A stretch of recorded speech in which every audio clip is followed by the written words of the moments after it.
रमा एकादशी व्रत कथा। युधिष्ठिर ने पूछा, हे जनार्दन, मुझ पर आपका कोह है, अतः कृपा करके बताइए, कार्तिक कृष्ण पक्ष में कौन सी एकादशी होती है। भगवान श्री कृष्ण बोले, हे राजन, कार्तिक के कृष्ण पक्ष में जो परम कल्याणमयी एकादशी होती है वह रमा के नाम से विख्यात है। रमा परम उत्तम है और बड़े बड़े पापों को हरने वाली है। पूर्व काल में मुचुकुंद नाम से विख्यात एक राजा हो चुके थे जो भगवान श्री विष्णु के भक्त और सत्यप्रति थे। निष्कंटक राज्य का शासन करते हुए उस राजा के यहाँ नदियों में श्रेष्ठ चंद्रभागा कन्या के रूप में उत्पन्न हुई। राजा ने चंद्रसेन कुमार शोभन के साथ उसका विवाह कर दिया। एक समय की बात है, शोभन अपने ससुर के घर मंदराचल पर्वत पर आए। उनके यहाँ दशमी का दिन आने पर समूचे ढिंढोरा पिटवा दिया जाता था कि एकादशी के दिन कोई भी भोजन न करे। डंके की घोषणा सुनकर शोभन ने अपनी प्यारी पत्नी चंद्रभागा से यह पूछा कि अब मुझे इस समय क्या करना चाहिए, इसकी मुझे शिक्षा दो।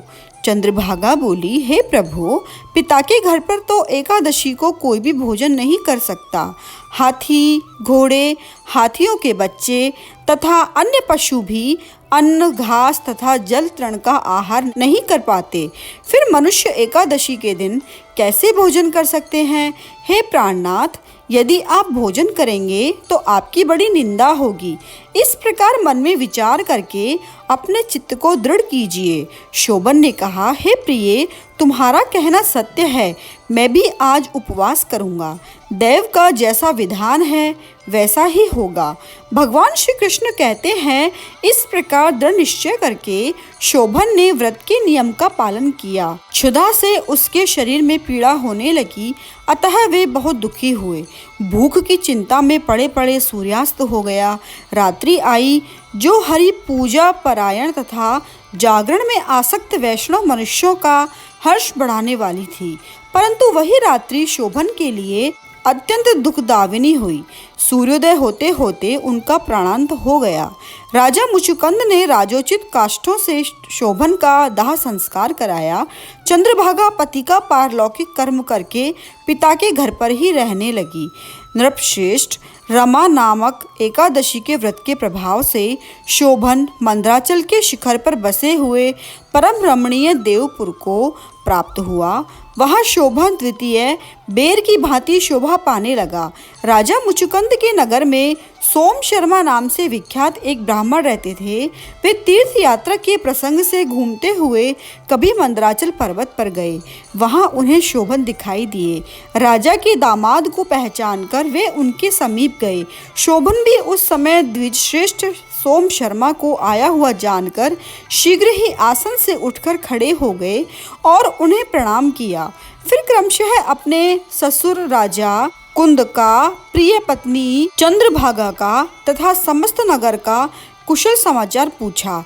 सोम शर्मा ने कहा, हे राजन, वहाँ सभी कुशल हैं। यहाँ तो अद्भुत आश्चर्य की बात है, ऐसा सुंदर और विचित्र नगर तो किसी ने कहीं नहीं देखा होगा। बताओ तो सही, तुम्हें इस नगर की प्राप्ति कैसे हुई। शोभन बोले, हे द्विजेंद्र, कार्तिक कृष्ण पक्ष में जो रमा नाम की एकादशी होती है, उसी के व्रत के प्रभाव से मुझे ऐसे नगर की प्राप्ति हुई है। हे ब्राह्मण, मैंने श्रद्धाहीन होकर इस उत्तम व्रत का अनुष्ठान किया था, इसीलिए मैं ऐसा मानता हूँ कि यह नगर सदा स्थिर रहने वाला नहीं है। आप मुचुकुंद की सुंदरी कन्या चंद्रभागा से यह सारा वृत्तांत कहिएगा। शोधन की बात सुनकर सोम ब्राह्मण मुचुकुंदपुर में गए और वहां चंद्रभागा के सामने उन्होंने सारा वृत्तांत कह सुनाया। सोम शर्मा बोले, हे शुभे, मैंने तुम्हारे पति को प्रत्यक्ष देखा है तथा इंद्रपुरी के समान उनके दुर्धर्ष नगर का भी अवलोकन किया है। वे उसे अस्थिर बतलाते थे, परंतु तुम उसको स्थिर बनाओ। चंद्रभागा ने कहा, ब्रह्मे, मेरे मन में पति के दर्शन की लालसा लगी हुई है, आप मुझे वहां ले चलिए। मैं अपने व्रत के पुण्य से उस नगर को स्थिर बनाऊंगी। भगवान श्री कृष्ण कहते हैं, हे राजन, चंद्रभागा की बात सुनकर सोम शर्मा उसे साथ लेकर मंदराचल पर्वत के निकट वामदेव मुनि के आश्रम पर गए। वहां ऋषि के मंत्र को शक्ति तथा एकादशी सेवन के प्रभाव से चंद्रभागा का शरीर दिव्य हो गया तथा उसने दिव्य गति प्राप्त कर ली। इसके बाद वह पति के समीप गई। उस समय उसके नेत्र हर्षोल्लास से खिल रहे थे। अपनी प्रिय पत्नी को आई हुई देखकर शोभन को बड़ी प्रसन्नता हुई।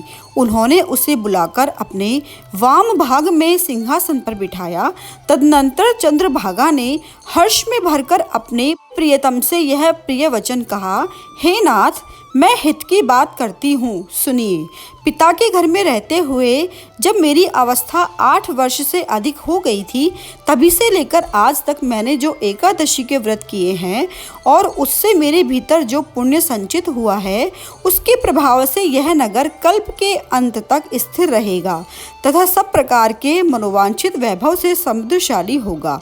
हे नृपश्रेष्ठ, इस प्रकार रमा व्रत के प्रभाव से चंद्रभागा दिव्य भोग, दिव्य रूप और दिव्य आभरणों से विभूषित हो अपने पति के साथ मंदराचल के शिखर पर विहार करती है। हे राजन, मैंने तुम्हारे समक्ष रमा नामक एकादशी का वर्णन किया है। यह चिंतामणि तथा कामधेनु के समान सब मनोरथों को पूर्ण करने वाली है। मैंने दोनों पक्षों के एकादशी व्रत का पाप नाशक महात्म्य बताया है। जैसे कृष्ण पक्ष को एकादशी है, वैसे ही शुक्ल पक्ष की भी एकादशी होती है, सो उनमें भेद नहीं करना चाहिए। जैसे सफ़ेद रंग की गाय हो या काले रंग की, दोनों का दूध एक सा ही होता है। इसी प्रकार दोनों पक्षों की एकादशियां समान फलों को देने वाली है। मनुष्य एकादशी का महात्म्य सुनता है, वह सब पापों से मुक्त होकर श्री विष्णु लोक को प्राप्त होता है। ओम नमो भगवते वासुदेवाय।